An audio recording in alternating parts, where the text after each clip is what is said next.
So SM is one of the most famous case studies in all of affective neuroscience. She's a woman who is currently, I think, in her 40s.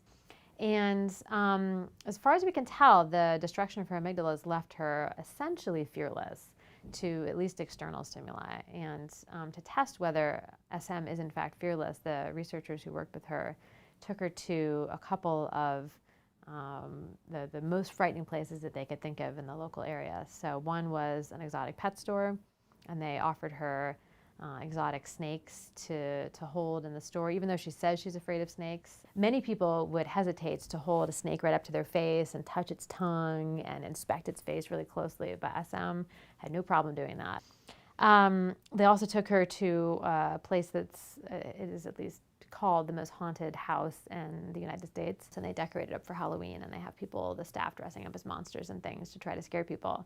And the researchers in SM went through with just a regular group.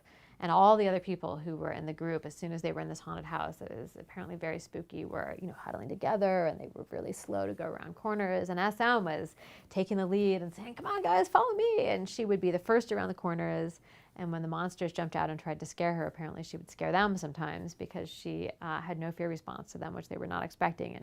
And so what was really interesting about this is that SM is not emotionless. She experienced a lot of curiosity and excitement, which we think are governed by other regions of the brain predominantly. But she just doesn't seem to have any normal anticipatory fear response. But her lack of a fear response gets her in trouble. So she apparently walks home in the evenings through sort of a vacant lot, and she was mugged there at one point, and I think at knife point.